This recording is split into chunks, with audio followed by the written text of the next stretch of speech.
Have you ever stayed in a relationship that you knew wasn't healthy because you wanted to do it for the kids? You thought this was just right for the kids. Have you ever told yourself that, like, I'll just deal with a little bit more so that the kids can have everything that they need? Or have you ever felt miserable in a relationship, but you convinced yourself that leaving might hurt your kids even more than staying? Or maybe you watch someone else that you care about do the exact same thing and you're like, why don't they just leave? Now, I've been in a lot of those relationships myself. I have been in those relationships with friends, and I'm like, why don't they just leave? I've been all over, right? I know that I have a bad picker. But today, we are talking with someone very special to me, and I'm so excited to welcome her to the Don't Screw Up Your Kids podcast, one of my babies. And any of you who follow me for any length of time, you know that all my students who I've ever taught, I call them my babies, right? But my baby has some babies.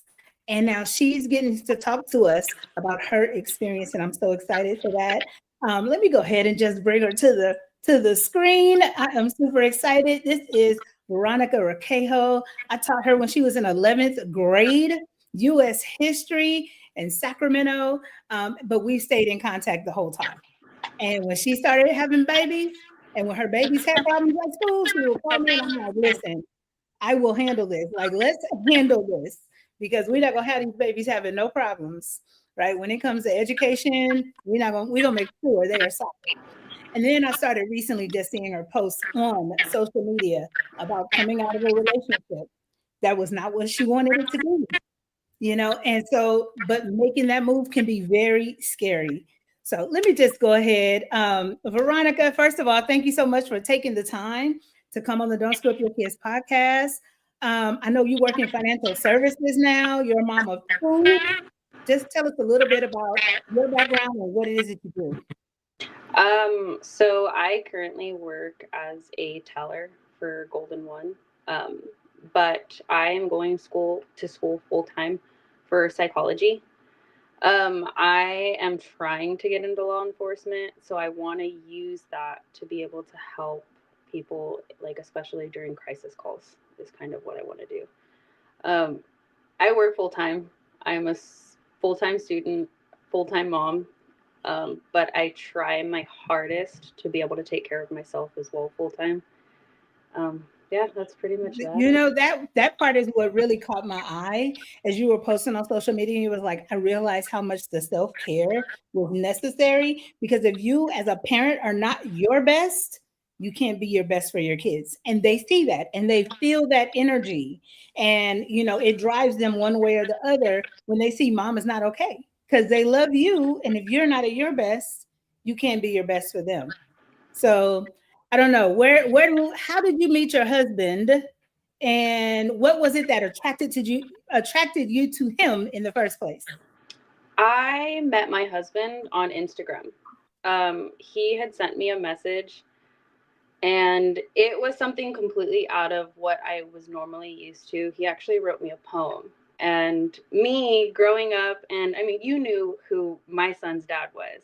So you kind of knew that, like, how he was as a person. That wasn't his usual behavior. Um, he sent me a poem, and I was like, oh, wow. And then we had ended up meeting up, and we went on a date, and he opened my door.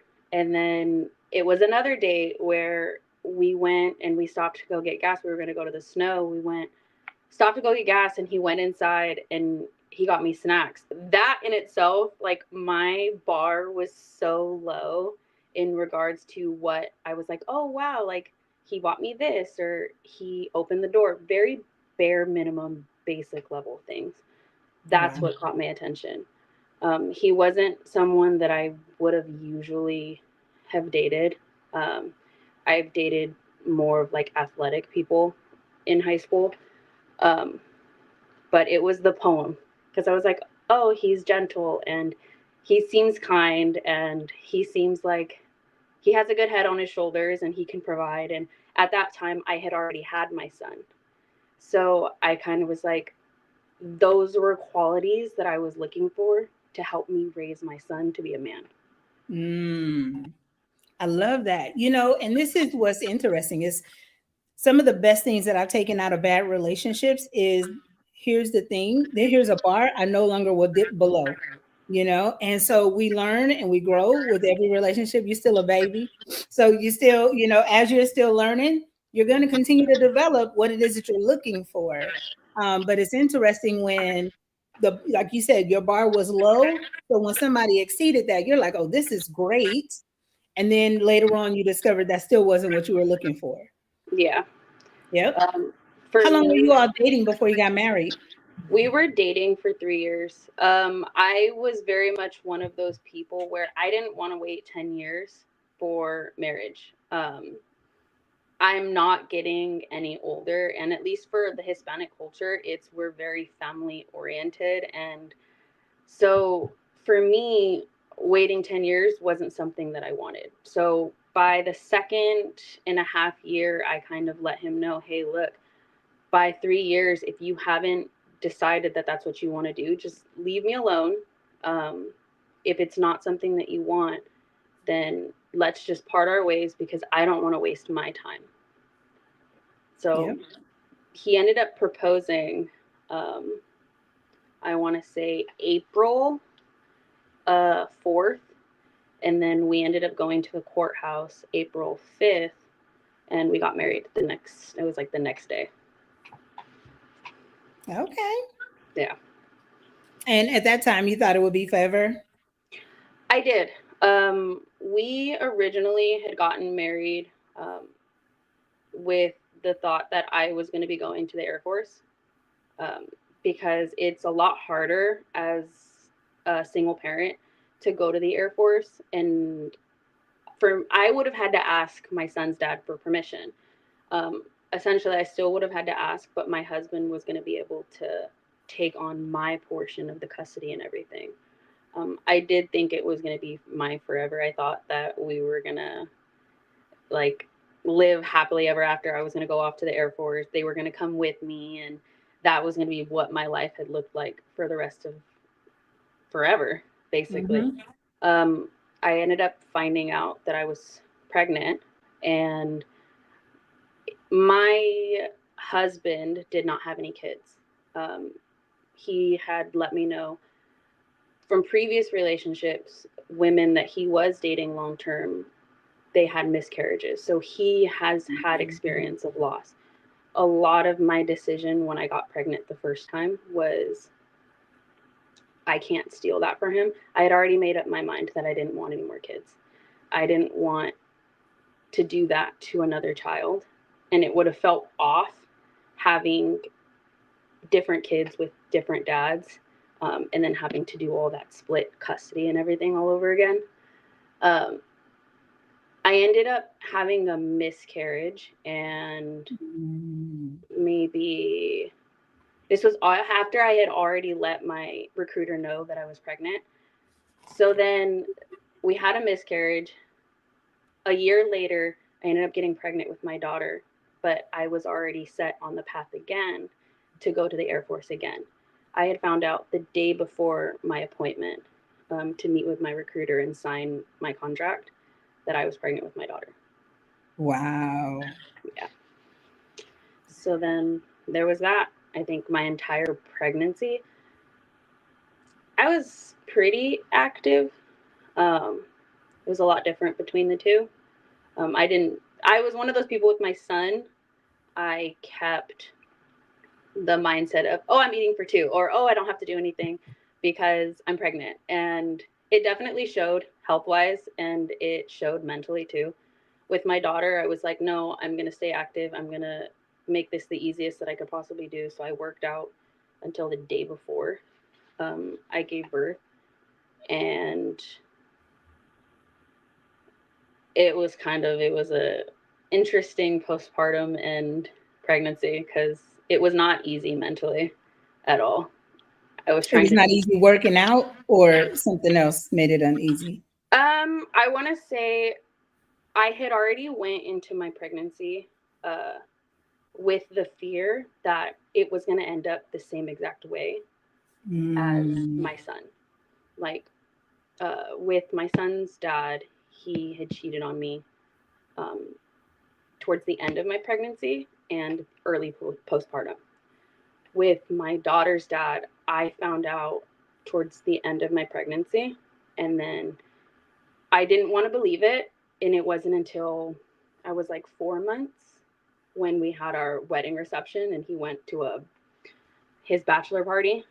We got married during COVID, so we didn't get the big wedding reception. He still had his bachelor party, and that's when I had found out that he had cheated on me originally. Wow. Yeah. That's definitely hard to handle. I've been down that road too. And, usually I was just talking with somebody about this yesterday. Like when guys cheat, it's usually a downgrade. And you're like, I can't even understand how or why. I'm like, at least if you're going to cheat, let it be a level up where I'm like, okay, I understand. It's never been a level up. It's usually levels down. Um, but this is the thing, because you've always been ridiculously smart, just brilliant person, just very loving and kind and all of those things. And so I hate when bad things happen to good people. And then I'm also not one of those people, you hear always people will say stuff like, well, something better is coming. And I'm just like, something better could come or could not come. It's 50-50. But also, I'm just glad to be done with that one, even if the something better doesn't come, Yeah. because you definitely do deserve better. Yeah. Yeah. So at this point, when it was he had the bachelor party, how long had you guys been married at that time? A year and a half. Okay. Yeah, we were legally married for a year and a half before I had found out all of that. Um, I figured because I had already paid for the wedding, it was the day before, so it's not like you can back out and get your refund for the vendors and for anything else. And so I just decided to keep with the wedding, and so I went through with the wedding. Um, I didn't want to rob my father of the opportunity to walk his daughter down the aisle. So that was like my big reason for through with it. Because I knew my sister wasn't going to get married and have a big wedding, and she wasn't going to let him walk her down the aisle. Her down the aisle. Oh, So I was like, okay, well, I'll just do it. So I got that experience. Overall, it was fun. Overall, I definitely enjoyed it, and I did get my money's worth at the open bar that time. So well, that's good. Um, if you had it to do over again, because I think that one of the problems that a lot of us have is once we've invested a lot of time in a relationship, we're like, man, I don't want to lose all that time, you know. But then I think about when I finally do leave, anyways, I'd rather have left at the point, like the best time to have left was a long time ago, but the second best time is right now, And so, looking back, what do you wish you would have done differently? mm, with that situation, nothing. And I know it's an odd thing to say, but the way that I try to look at it is, if I had changed anything, I wouldn't be where I am now. Um, if I would have changed anything, I wouldn't be having my own apartment, and I wouldn't be back at school. Um, the relationship that I would have with my kids wouldn't be as it is today. So I don't wouldn't want to change anything. That's good. It was a shitty experience, but I'm religious, so I'm one of those people where this whole situation has kind of made me lean a lot on God and on my faith, and I feel like it had happened for a reason. Um, I've met so many amazing women, and I've made so many amazing friends along the way that it kind of made it all worth it. And I even learned to love myself. So I dislike and I love that it had happened. Okay. Now I know that I've seen in some of your posts on social media, you said that your husband was narcissistic. What qualities helped you come to that conclusion that he was narcissistic? Any time I brought something to his attention, I would have panic attacks because I was very afraid of what he would do. If I am mentioned anything on how I was feeling, I would kind of get told that my feelings were too much. Or there was a handful of times where I would tell him how I was feeling, and he would look at me and he'd be like, "I don't know why you're still talking. I stopped listening a long time ago." And I would, at that time, I was still living with him, and I was still trying to work on things, and I was going to therapy. And my therapist, she kind of was like, "I can't say anything about him because I don't know him." Um, she was she was like, "But the thing that I've picked up is you are very concerned about how he feels. You walk on eggshells when it comes to him." So that was kind of just with everything that was going on. Yeah. I've been in those situations too, and I've always felt like the Bible has. There's a scripture in the Bible that talks about that once you become married, and I've never been married, but I take the same stance in relationships. Like your responsibility is to make the other person happy, and their responsibility is to make sure you're happy. And so when there's a disruption in that, then I got to leave this relationship because my goal is to do the things that please you, and if you're not doing the things that please me, also, now I got to do the things that please myself as well. I'm working double duty, and that's unacceptable. So like you got to have somebody who's as cautious and careful with you as you are with them. You know, so Yeah. I can see that.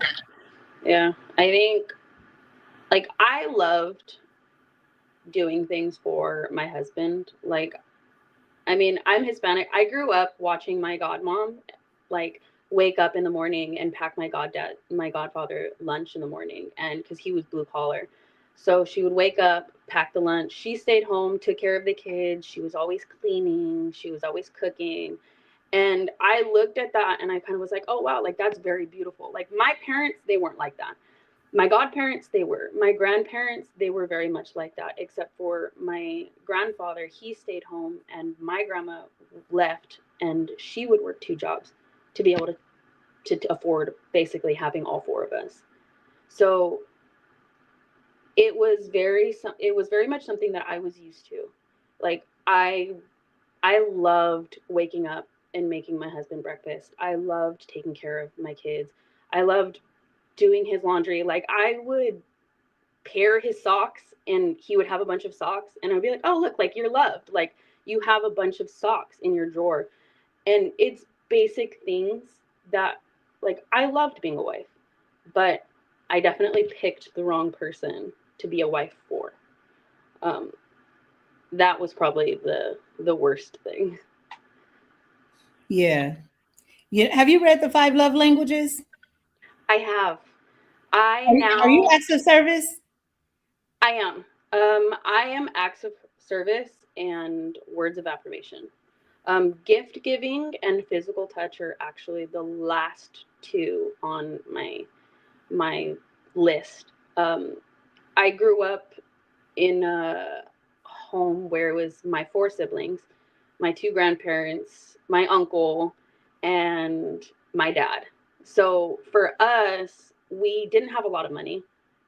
My grandma was working basically two full time jobs, so we didn't have much money to split amongst all of us. So for us, it was more of like, oh, I did the dishes, or oh, I cut the grass, or I did this, because that was kind of how we showed love.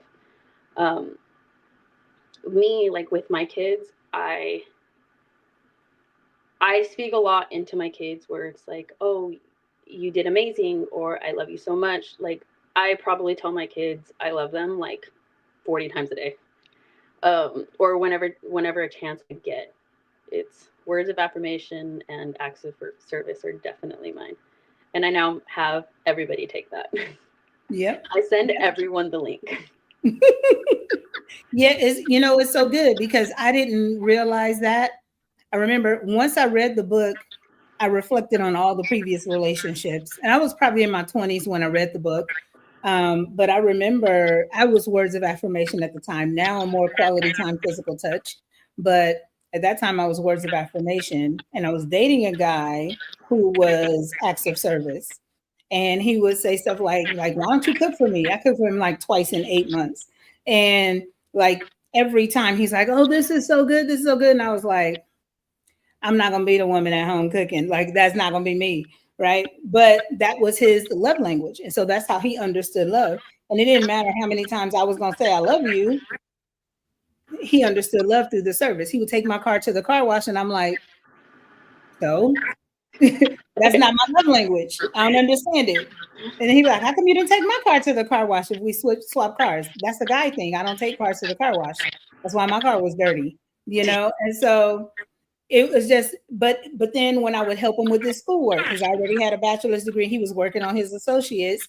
Like he loved that. He would be taking care of his little cousin, and he needed to study for a test. I'm like, let me come pick her up. I'll come pick her up and take her. And he loved that because that was the acts of service. But it's so important to understand how people communicate love and receive love, because otherwise you just never know. You're spinning your wheels and you're doing what you like, and they don't see it as love, and especially with the kids. Like I've read the 5 love languages of children, the 5 love languages of teenagers, the 5 languages of appreciation in the workplace, because I love all of the books. All of them have been amazing. But aside from your husband cheating, was there what were the other red flags or things that you wish you had paid more attention to before you all separated? I think it was more of an internal thing for me. Um, I did not know how to set my boundaries, and I did not know how to stick to my boundaries. For me, it was leaving one relationship who the person would yell at me, and there was a couple of physical altercations. It was as long as he doesn't yell at me and as long as he doesn't hit me. And then it turned into, well, with my husband, well, he's not hitting me. So at least he's not hitting me, and at least he's not yelling at me. He didn't hit me and he didn't yell at me. But I completely neglected the fact that physical abuse is probably just as bad as emotional abuse. I didn't know that emotional abuse or mental abuse was a thing. I thought, okay, as long as he's not hitting me, I'm fine. Um, that had definitely, with my talking with my therapist, that had definitely showed me why I pick men who are my size, um, because it makes it easier to kind of defend myself. But with the boundaries, um, there was a couple of times at the end of my marriage where he had mentioned wanting an open marriage. And for me, I was so like desperate that I wanted to keep my family. At one point, I was like, okay, well, maybe, maybe. As long as you come home, you're nice to me and you wear your ring. And that was when I was kind of like, that's sad. Like, that's really freaking sad. Um, I know like there's a lot of women who deal with probably the physical part. And there are a lot of people who deal with the mental part. But it was the boundaries portion where I kind of was like with myself. I was like, oh yeah, you can't do that anymore. To make someone happy and to be so desperate for love, you can't bend your boundaries. Um, I didn't speak up for myself at all. It got to the point where if I was upset, I just kept it in. Um, one of the other red flags was that I, yes, I'm all for taking care of yourself physically, but it got to the point where I was like 140 pounds. And for me, that's not good. I was starting to look sick. And it had a lot to do with I would wake up, make him breakfast, pack his lunch, pack everything. I would go to the gym for an hour before he had to leave for work. And then I would be back. Then I would come back, take all of the kids, get them ready, drop them off at school, drop them off at daycare. I would go to work. I had an hour lunch, so I would be at the gym for an hour on my lunch. Um, After work, I would pick my kids up.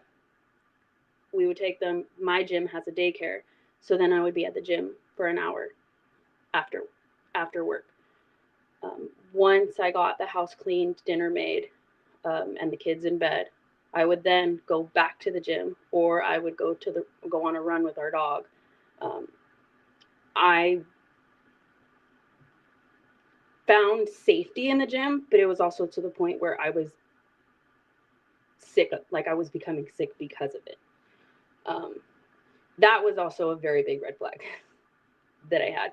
A lot had to do with more of me, and what I was noticing with myself. Because at that point, he was going to always do what he wanted to do. How he was as a person, that was just him. Now it became something where, okay, why am I putting myself in these positions? Like, what is it? Like, I would have conversations with my aunt. I would have conversations with my upstairs neighbors, because my aunt was like 30 years old, at the like a little over 30, and my upstairs neighbor, best friend of mine, she's like 62, 63 years old. And I would always ask them for advice. Um, that was probably like the hardest thing, was realizing when they would throw it back on me, like, yes, I understand he's doing it, but if you've been through this situation not once but twice, okay, now you have to look within. What is it that you're not working on that is causing you to pick these men that you are bringing into your life? So that was a lot. Yeah. So you're saying you were using exercise. Was it that you thought your husband would not want to be with somebody else if you look different, or what was it that was causing you to work out like 4 times a day? It was a little bit of everything. Um, with what you had said in the beginning about when someone had cheats, a lot of the times it's a downgrade. Um, yes, that happens a lot, but for me, it turned into, okay, well, what's wrong with me? Like, are you, am I not small enough? Like, mind you, I was probably 165 pounds when I met my husband at the time. Um, he's a very small guy. He's 135 pounds. Um, can't gain weight, anything. You've met my son's dad. You've met Marcus, where he's probably just as small. Um, so for me, it was okay. I've noticed with a lot of the women that my husband was messaging, or he was talking to, or he had met with, were very tiny women. Like, they were shorter than him. Him and I are the same height. I can't change how tall I am, Mm-hmm. but I can shrink myself a little bit. So I was slouching a little bit more. So when we would talk, I would Mm. look up. So I would never stand straight up. And as far as my weight goes, I can get below 135 pounds. Is it ideal? No. Um, so I was trying to do as much as I possibly could to either get around his weight. 140, 139 was probably like the smallest I've gotten when I was in my marriage. And I looked very sick. I never noticed you looking sick. And I think that sometimes when people say that, it's because they're comparing the you that they met you at versus the you that they see at a different time, or after you've lost. So I never looked at you and was like, she looks sick. Like you've always been beautiful no matter what. Like through high school, I never looked at you and said she should lose some weight. Never. But I also didn't look at you when you were slim and say she needs to gain some weight. Like I didn't see it either way. But Yeah. you know what you felt. And Yeah. that's what's most important. It had a lot to do with more of now and how I am now and looking back. Like, I post transformation posts all of the time about before my marriage and during my marriage, the hardest part of my marriage versus after I left. I had moved out. A month later, I had gained 20 pounds and I looked extremely healthy. I was able to eat. I probably was eating 1,200. calories a day when I was with my husband, mostly because I was living off of caffeine. Like, in order for me to go to the gym as much as I was going to the gym, I was consuming over 800 to 1200 milligrams of caffeine a day. That's not good for your heart at Yeah. all. Yeah. Um, Caffeine is an appetite suppressant, so you're not going to be hungry. I was always moving, so I definitely wasn't as hungry because it wasn't in the front of my mind. I was too busy to be hungry. Um, when I had left, I stopped. Um, I stopped meal prepping, and I was just having like meals the way I should. I was eating breakfast on my way to work. At my lunch break, I was having lunch, and then when I left work, I was actually eating food. So I was able to put on weight, and I probably gained like 20 pounds in the month that I had left. And then 40 pounds. And then I look back and I'm like, holy shit, I've gained 50 pounds and I've only been gone for like 3 months. So it was pretty interesting to see. Yeah. Um, and knowing that it wasn't just gaining weight because I was unhealthy, it was just gaining weight because I was eating like I was supposed to. And I was allowing my body to rest like I was supposed to. That's good. Now, how old are your children? My son is 9.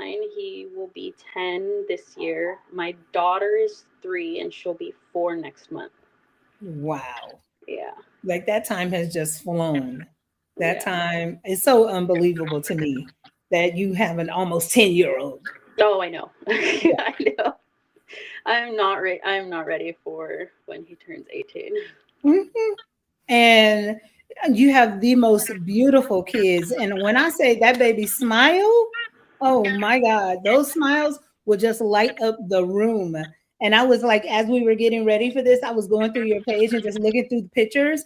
And I was like, oh my gosh, some of the happiest babies ever. Was there anything that ever made you feel like this is impacting my kids, though, in your marriage? Yeah. There was one event that happened at the end of my marriage. That was kind of the tipping point. Um, my ex-husband, he kind of drinks a lot. For me, I'm used to alcoholics. I'm used to people who drink. So like, it's fine for me. We had his birthday and he had left. He had taken his game system to his uncle's. My daughter has her toys right under where all of my son keeps all of his like video game stuff. Apparently, it had knocked over and went behind the shelf, and I went. We didn't know that. So then my husband had asked my son where it went. And then we had his birthday party that day. We came back up after everybody left, and he kind of got in my son's face. And that that is what got to me. Um, for me, I have a stepmom, so I'm okay with someone stepping in and disciplining or correcting a child. Mhm. Um, because I don't want them to disrespect, but at some point it becomes, there's like a line where it's like, okay, we're not crossing that. Um, my son had looked at me, and it was more of those looks of like, Mom, you're not going to say anything. That's what got me. Um, that's when I had realized that it started to affect. It was bleeding into my kids. Um, a couple days later, I kind of started to leave, but before that had happened, I had reached out to my son's school, to the school counselor, to the principal, um, the his teachers, and I kind of was like, "Hey, look, like this is what is going to be happening. This is a big change that's about to happen in my son's life. Um, can you guys keep an eye on him?" Um, Sorry, when it comes to my son, I'm like very emotional. As you should be. Um,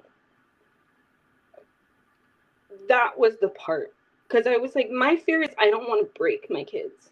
Uh, I don't want them to think that certain things are normal. So we kind of all got on the same page. He actually did very well with the transition. Um, the first parent teacher conference that we had, his teacher was like, he probably handled that in the greatest way that a kid could handle it. Um, she had asked him how he was feeling. He was like, oh, like, I feel good. Like, sometimes people work out and sometimes they don't. And it's okay. He's like, because we're going to get through it. And she had looked at me and she was like, that comes from you. And I kind of was like, I instantly started crying and I was a mess because that is, I don't want my kids to lose that smile that they have or how amazing they are as people.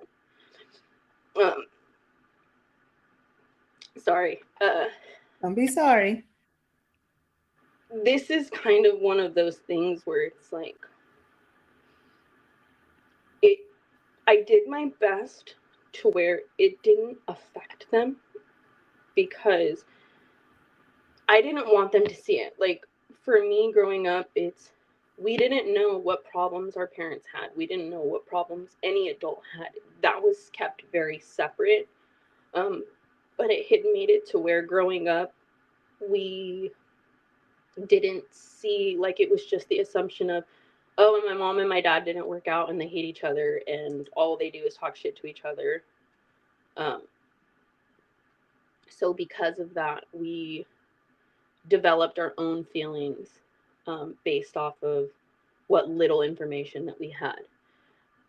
I communicate a lot with my son. My daughter, I communicate with her, but she's still young. Mm-hmm. I communicate a lot with my son about what happens or like any decision that I make, he's included in on it. Because it doesn't just affect me, it affects my son. This is his second time dealing with a loss. Like he Mm-hmm. doesn't have his dad, so this would be his second time not having somebody like be in his life.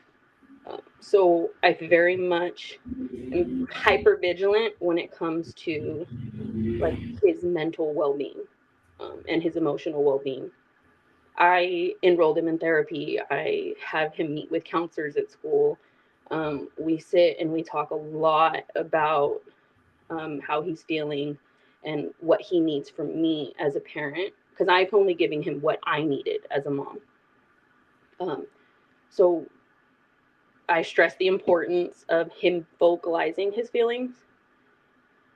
Um, it's just a lot. It's a lot of communication between me and my son. One day my daughter, but when she gets a little bit older. Yeah. That is so good, because that was going to help him be able to figure out his life growing up, because so many times I hear about people staying in relationships that they should have left a long time ago, and the kids are impacted by it. And I remember my best friend, we've been friends since we were 7. I was 7. She was probably 8 years old when we met in third grade. And now we're 50. So that's how long we've been friends, over 40 years. And when her mom and dad broke up when we were about 18, I was like, what the heck? And she was like, they needed to break up. She was like, they argued, they fought all the time, like they were not happy. But I didn't see that part of it, you know. But she did, being in the house with them. She saw all the arguments and the fights and people being unhappy. And so, that it does impact the kids, even if they don't say something to you. Oftentimes they are feeling, and they're feeling the same energy that you're feeling. If you're sad, even if you try to pretend like you're happy in that time, kids will feel that energy. And so it's good that you've now taught your son that if you're not happy in a relationship, it's okay to leave. It's not that you immediately leave every relationship and you don't try. You give it your best effort. You went to counseling, you went to therapy, you did as much as you could. And then when you had to leave, you set your kid up for the best possible outcome by getting the school involved, not hiding it from the school, but having their eyes on the situation because they're with him all day that he's awake, you know. And so they're able to say, hey, I understand this and I can have this conversation with you. So you did the best thing.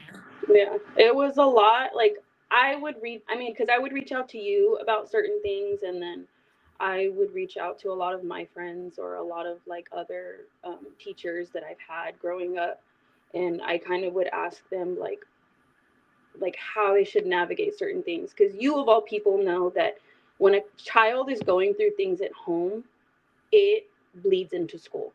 Their Hmm. grades drop. They're now getting into fights and all types of things. Like, I am very much aware that with little boys, they tend to get into trouble a lot. There's a lot of crime comes from little boys who have single moms. Throw in the fact that my son, we grew up in Sacramento. My son is black, so he's already at a disadvantage for a lot of things. I don't want him to get stuck in that loop. Hmm. I don't want him to. There's gang involvement in my family on certain parts of my family.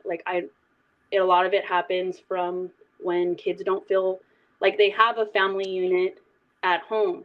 So I was trying to do everything that I possibly could. Yes, for the now, but for 6 years from now, 7 years from now, when he's in his teenage years, and I'm like, oh my God, what the fuck is happening? Yeah. Yeah.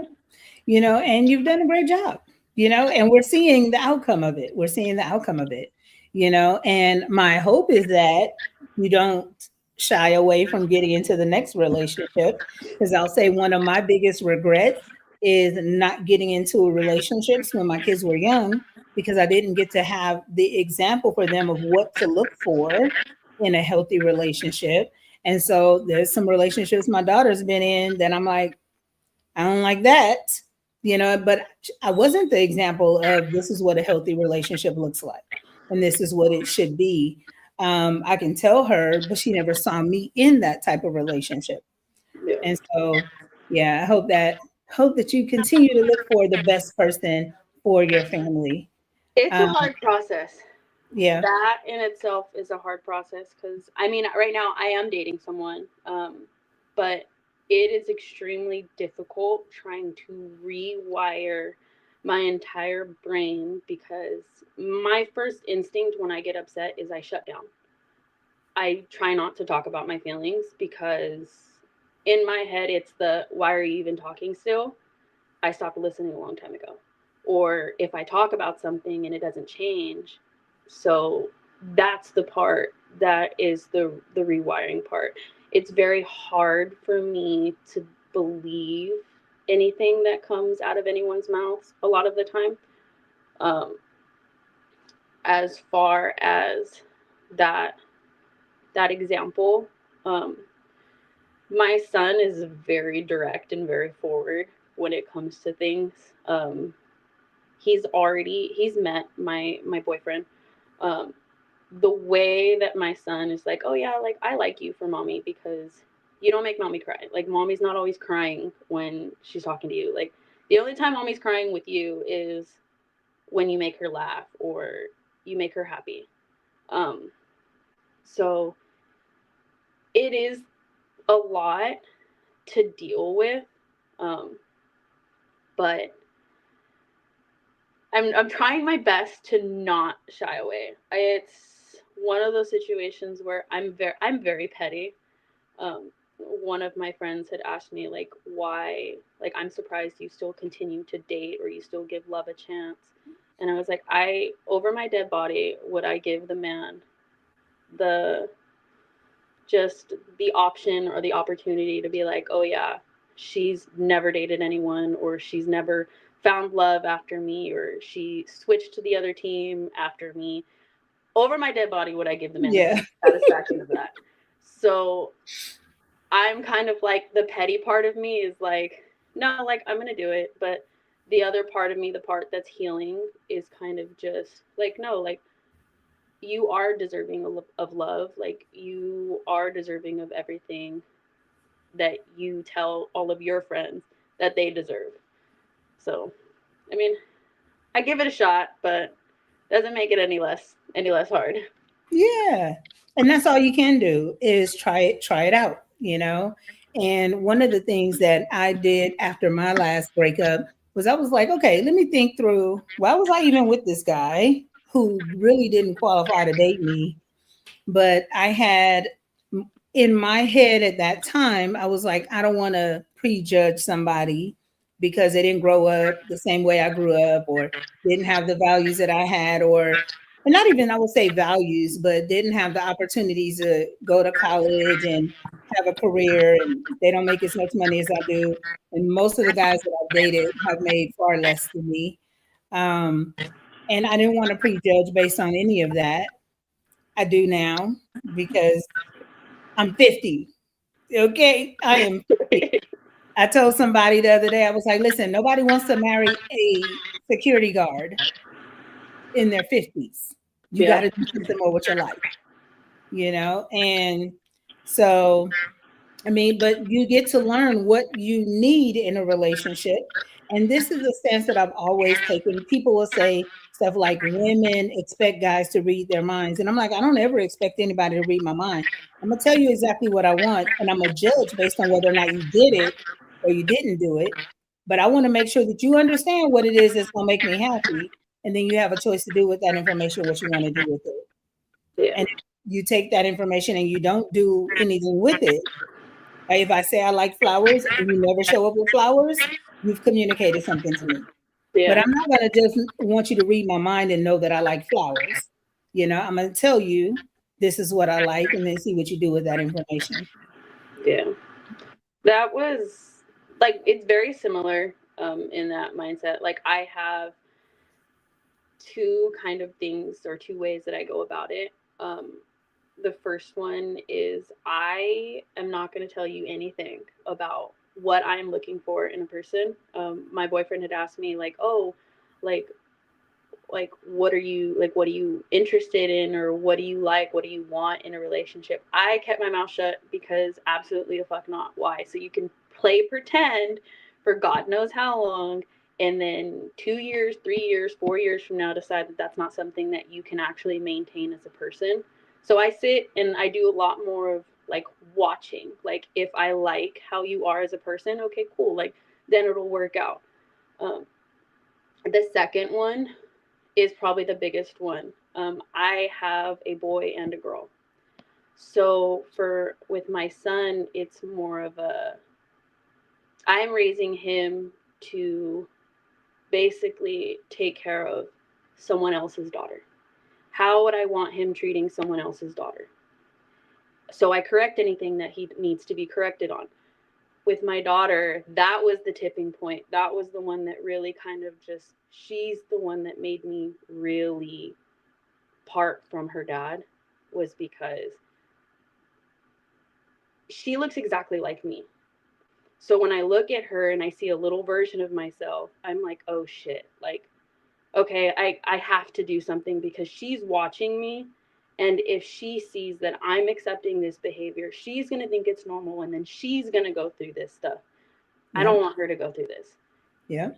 When she's an adult and she has kids, I don't want her to wait first, second, and third time that she's had kids to find the one. If she holds her standards up really high, like I should have in the beginning, she wouldn't be going through all of this. So that is the second one. Would I want my daughter to go through all of this? Absolutely the fuck not. Yep. Yeah. So Zoe says the problem is they don't listen even when you give them a detailed list, you know, and that's definitely a problem if that's the case. But I also understand what you said about I want you to I want to see who you are authentically without me telling you what it is that makes me happy.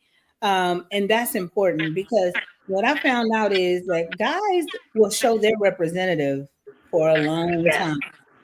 Mine They specifically will was 6 years. He showed his crazy, representative.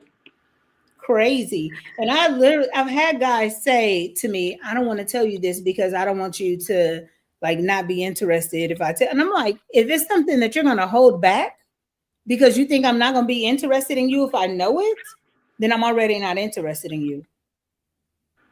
Yep. Because you need to show me who you are authentically and give me the opportunity to say yes or no.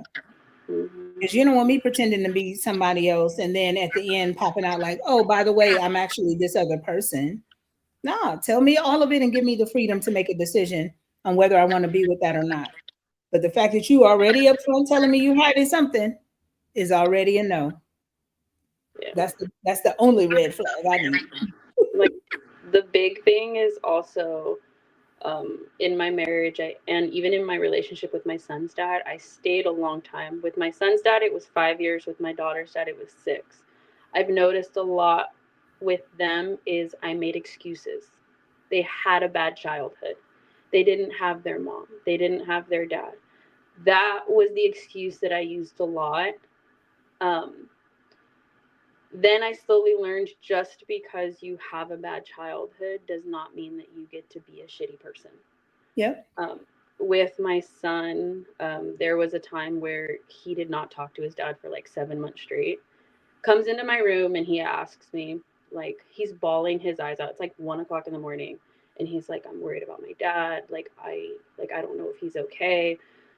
So I talked to him and I let him know, like, everything's like he'll be fine. Like, I'll reach out to him. I spent a whole week looking for his dad, reached out to anyone that I possibly could, and I would just have conversations with my son, telling my son, like, some people just, like, they don't have the right role model, or some people just, they have to take care of themselves.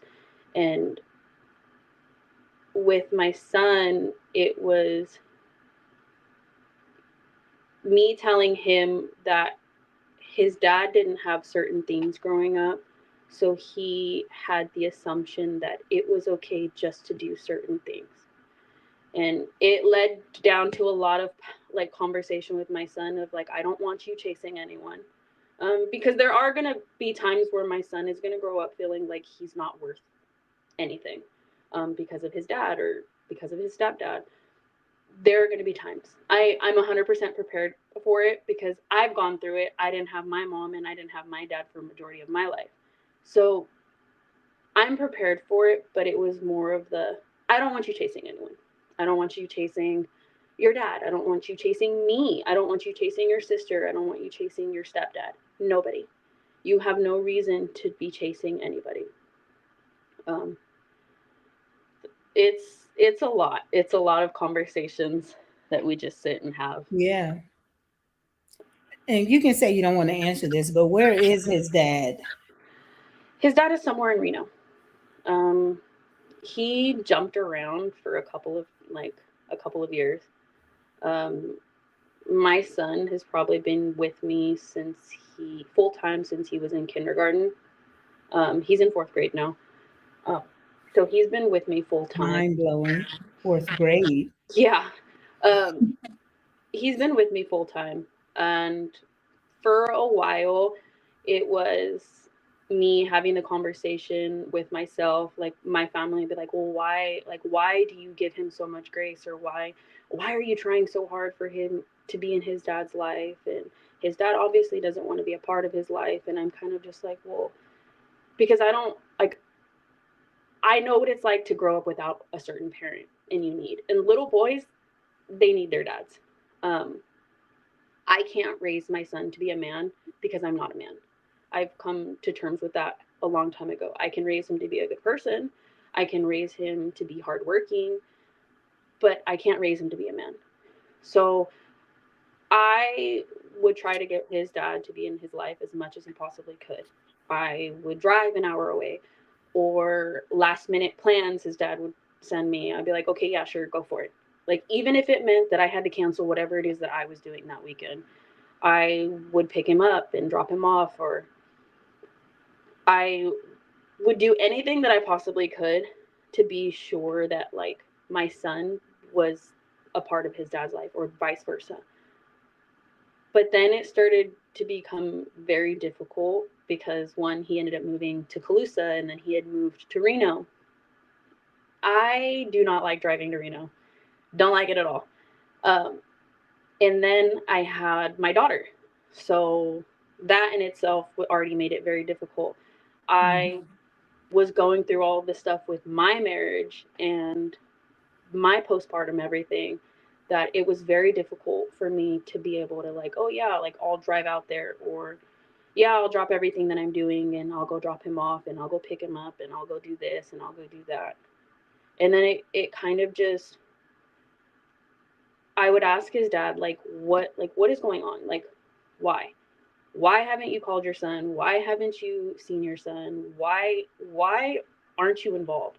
Well, it was always excuse one after the other. Well, I had a hard day. I had a hard week. I had this and I do that. And I'm kind of just like, okay, so what?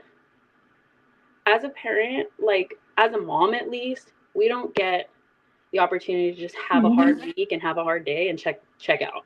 We don't Yep. get that opportunity. So then, like with me leaving my husband, doing everything by myself, I kind of just had enough of his excuses, where I kind of was like, you know what? I'm not doing this. Like, you had a hard day, you had a hard week. Oh, fucking well. Like, I waited, I want to say 7 years before I took my son, when I took my son's dad back to court and got full custody. I think it has been the 50-50 schedule this entire time, but I've had him full time. Yeah. Yeah. So it was, That's hard, and I have a friend who's a single mom, and her her ex-husband will say, I would take the kids, but I'm working. She was like, you don't think I'm working? Like, yeah. I still have to figure it out. Yeah. So figure it out, Yeah. and so it is hard in those situations. And it does hurt when kids will internalize that and feel like it was something about me that caused that person to not be there. And I hate that kids do internalize it that way. But you can do the best that you can, and you've gone above and beyond. And I was that parent too. My kid's dad never would come and pick up the kids, or I would always drop them off at his house. I would come back to his house and pick them up. And I was flexible like that because it was best for my kids. And you have that imbalance, and kids, either they notice it or they don't notice it. But we can only do what we can do. Yeah, with the internalizing of everything, that's one of the conversations that I have with my son a lot. I am very hyper vigilant to his emotions, so when I see that he is kind of pouty, or if he gets in trouble for something, because he still has to get disciplined. So if he gets in trouble for something and he's very quick to start crying, or he's very quick to get frustrated when he's told to make his bed or do any of his chores, I kind of have to stop and, like, okay, yes, he's in trouble, but we need to address this because I don't want him to feel like a certain way. So then I would stop, ask him, like, why are you feeling this way right now? And he's like, oh, I don't know. And I'm like, okay, we can't do that. We can't have the I don't know response. Like, we got to figure out what's going on together. The only way this is going to work is if we work as a team. I can't read your mind and you can't read mine. Um, I remind my son a lot that both his dad and his stepdad, them leaving or them having the lives that they have now, has nothing to do with him. It has nothing to do with him doing anything wrong. He's not the reason why a marriage ended. He's not the reason why his dad and I are not together. It had everything to do with just me and their dad, or me and his stepdad. Like, that was it. I know what it's like as a child to feel like you did something wrong in an adult relationship. Um, so I didn't want my son to take that and feel like he was the reason for everything. Um, with my ex husband being involved in my son's life, I had to make the hard decision and decide that no, I did not want him involved in his life. Um, it had a lot to do with just him as a person. Sometimes he would make snide comments to my son about me. Um, and I don't need my son having someone in his ear, someone that he loves. Like my son loves his stepdad. I don't need someone in his ear telling him that his mom is a terrible person because Mm-hmm. I up and left and I got tired of being mistreated. Yeah. And I do not like my ex-husband's values, his core values. At first, I thought it was as long as he was a provider and as long as he was a protector and as long as he didn't hit me, that was perfect, that was great. He was a perfect role model. But now it's so much more than that now where I'm kind of just like, no, like you have to be a protector, you have to be a provider, you need to be a decent human being. Like you can't just go around mistreating people. I don't like my kids mistreating other people. And when they come across bullies, the first thing that comes out of my mouth telling my son is the reason why that kid is a bully is because he doesn't get enough hugs at home. So Mm-hmm. I can't be a hypocrite. And because if I'm a hypocrite, my kid is going to look at me like, "Well, you do it. Like why can't I?" Mm-hmm. Yeah, that's huge. And it's a hard decision to make, but you only have one time to get it right the first time around. And there's always things you can do to go back and fix, but you had to make a choice. And really the values of how a person is, the character, it's about character. And when we're trying to teach our kids what kind of character to have, they're learning a lot by the people that are around us, whether it's friends or family or relationships. It's kids are picking up on this is what you're okay with as a person by what you accept, Yeah. you know. Yeah. Zoe also had a lot to say. She said, I'm learning that it's important to teach our kids to taste themselves, learn and love themselves. Our generation was taught to follow rules and live for others because our parents said so. But I want my son to live for and invest in himself and know he can always ask me why and we can have a conversation. And I think that's so important. I tell people all the time, kids have to be able to ask why. My grandmother always let me have that open door of communication. And so then I'm like that with my kids, I'm like that with my grandkids. And sometimes when kids are pressured to hold things in, they start to explode in a different way. And you just don't see it. Their feelings are still their feelings. You just don't get to see it because they let it out in other ways. And so you want to have your kids be able to be expressive with you about how they feel or how something is impacting them. But if you don't open that door to communication, they won't. They'll hold it in and they'll let it out in some other way. Yeah. And there's another one you can say I don't want to answer, but I'm very curious about where your parents were, the reason why you were raised by your grandparents. My dad was a heavy drinker. So my dad, he was there, but I lived. So my grandparents' house, they have kind of like a in-laws quarters outside. So that's where my dad was at. He was a heavy drinker. So my grandparents had taken care of us. But as for my mom, I lived with my mom up until about 2001. So I was 5 or 6. Yeah, I was 5 years old when she got into a really bad car accident. And because of that, she was in a medically induced coma for like 5 or 6 months. So Wow. she was no longer able to take care of us. She kind of suffered a lot mentally. She is stuck in a teenage mindset.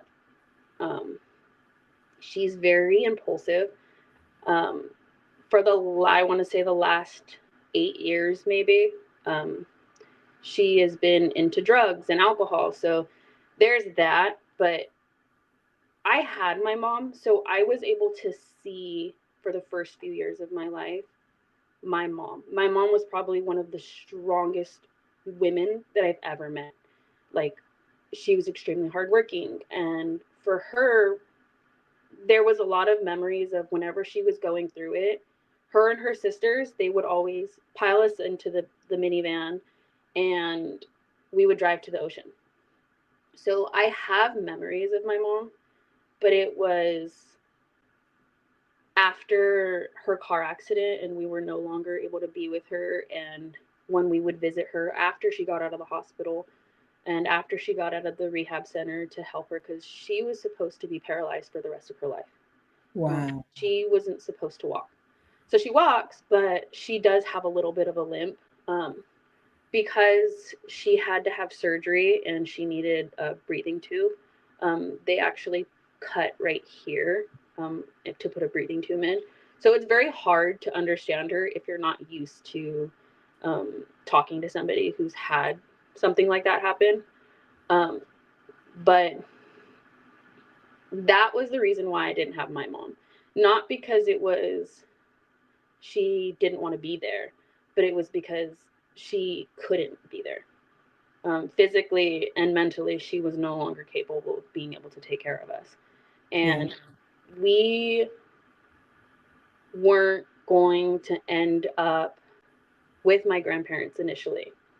Um, Legally, my mom had full custody of us. And the only way that my family on my mom's side was going to be able to, was comfortable with releasing us to my grandparents was if my dad was there. Um, they didn't really have a relationship with my grandparents. So, because they couldn't find my dad because he was really drunk, my mom and my dad had a very terrible relationship. My mom broke my dad's heart. So, he was very upset and torn by that and turned into drinking a lot of alcohol. Um, so, they struggled to look for my dad because he was drunk somewhere. And at one point, because they couldn't find my dad, the discussion of us going into foster care, going into the system, was something that was on the table.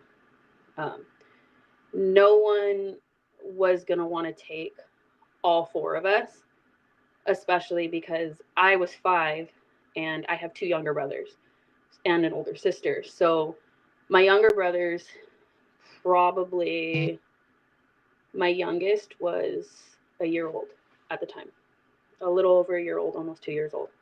So no one's going to want to take 4 kids plus practically like And almost. your older sister's only like maybe what, 2 years older than you, or three? She's not a lot older, right? She's not a Okay. lot older. So it was a lot of just because my grandma was working 2 full jobs, two full-time jobs, and my grandfather was with us. But the men in my family, I mean, we're Hispanic, so the men in my family were very known for drinking, and that was kind of a lot. The same thing with my grandfather's. He drank a lot too. Um, so that meant that my sister had to step up because she was the oldest. So she was probably like, I was 5. She was like 7, 8 years old, um, practically raising or helping raise 4 kids because she was including herself. Mm-hmm. Um, so that was the reason why I did not have my kids. I actually wrote my entire, like when you do the essay to get into college, I had written it specifically on that. Wow. What do you, you said you're getting a degree in psychology and you want to go into law enforcement. What specific area of law enforcement? I'm back and forth. They have a crisis team that goes out for a lot of crisis calls, like a lot like mental health. Um, so I have a history of mental health like issues. I want to say back in 2013, I I don't know if I'm supposed to do like a warning, but it was like a suicide attempt back in 2013. I was only like 13 years old. Um, because of that, always been very interested in psychology. Um, but they also have another team where it's like special assault and child abuse division. It's called SACA, um, or SACA. Um, I also have a history of being molested when I was younger. So that is something that I also wanted to do. I originally was going to become a child psychologist, but I don't know how I would feel about hearing kids and the things that they go through and not being able to change it. That would be very hard for me. Yeah. Wow, thank you for sharing that because I didn't know about that. And it couldn't have been 2013 because I moved to I came to Sac High in 2012. And so I think you were in that in my class in 2012, 2013 school year. And It so was spring break. It was, 11th grade? yeah, What? yeah. I was hospitalized for all of spring break. Um, and then I came back almost as if nothing had happened. No, Because definitely as if nothing had happened because I had no idea. I was heavily medicated after I got released. We were trying to figure out what was like the correct dosage. So for a very long time, I was just on autopilot because that's what that medication does. Um, I did a very good job of hiding it, but mostly because a lot of stuff like that, it's a very taboo subject. Like, I didn't know that mental health issues ran in my family until after the fact. Wow. Yeah, like, I didn't know anything about what was going on inside of my family until after the fact. And it was more of a don't talk about it. Um, if you need to talk about it, that's what you're going to therapy for. Um, so that was pretty much that. Like, I was very like I mean, in high school, I was very kind of just with my friends. I was very talkative and I was very always laughing and joking. And that's just kind of how I've always been, like, even throughout my entire childhood and even through my marriage. Like, a lot of people, like, oh, I didn't know you were going through that. Well, yeah, because I've gotten very good at just saying, yeah, like, I'm fine. Yeah, I'm okay. And then posting very happy that my marriage is great. When in reality, I had just got done crying because I read X, Y, and Z message that my husband had sent to some chick. Wow. Do you know what it was that made you want to not be here anymore back in 2013?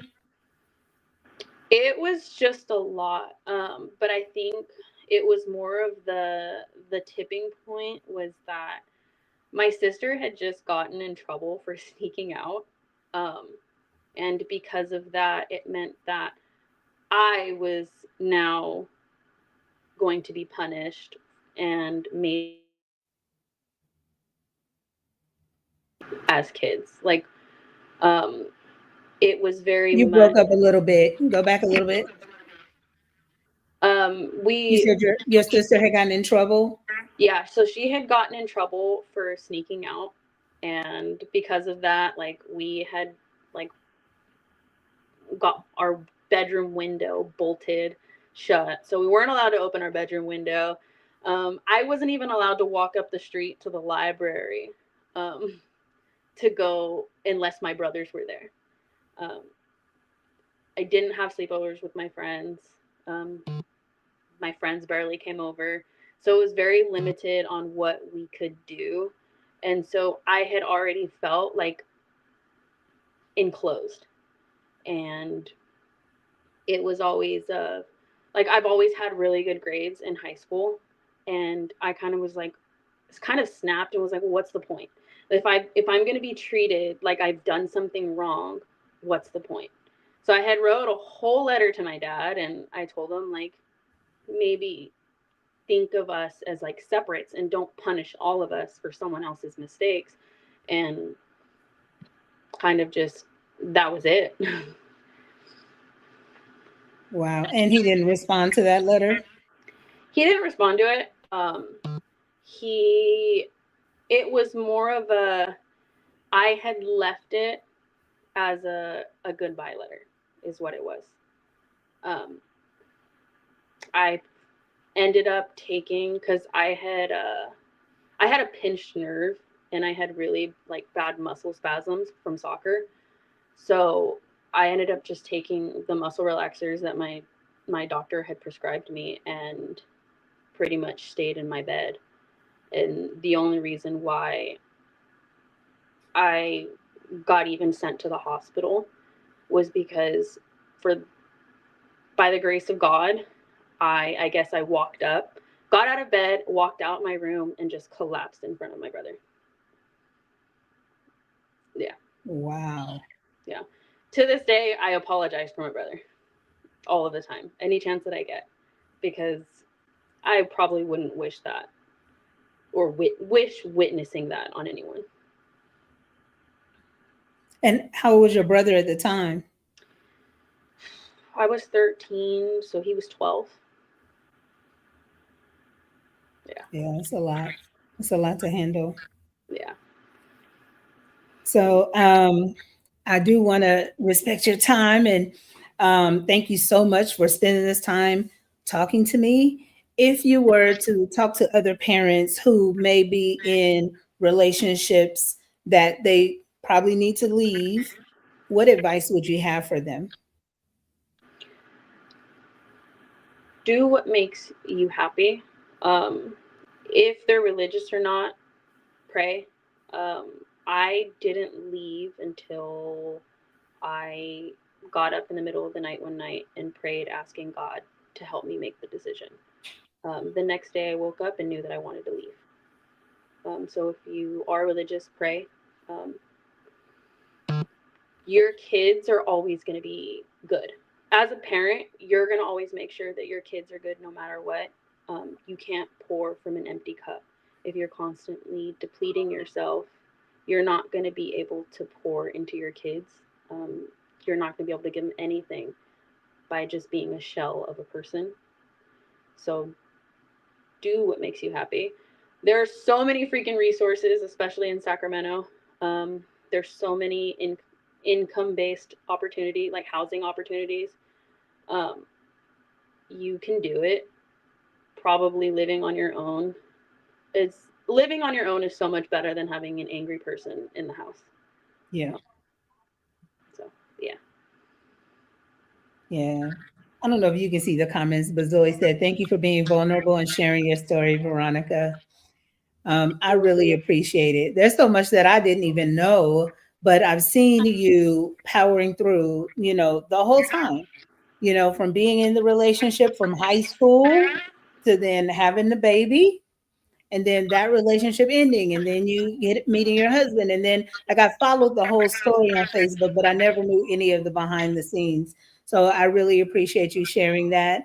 And all of our experiences like make us who we are. We can learn from them, we can grow from them, and then we can teach other people. And so I'm glad that you were willing to come on and share your story so that other people can learn and it may be able to sway somebody who is on the fence about leaving or staying because I see it all the time. And I'm in a lot of mommy Facebook groups, and there's so many moms who are like, I want to leave, but I need my husband's income, or I don't have this family support. And a lot of people have those reasons for staying, but sometimes it is the best thing to go and then figure it out because everything is figure outable. Yeah, it definitely is. Yeah, well, thank you so much. I wish you the best in your school success and whatever career that you follow. I wish you the absolute best. And I know that you will excel at it because that's what you do, and your heart is in it. And Yeah. so I know that it's going to be good. Thank you. Yeah, thank you all for watching another episode of the Don't Screw Up Your Kids podcast. Please subscribe, share this episode if you see that it was useful and someone else may be able to take advantage of the information. And I am signing off.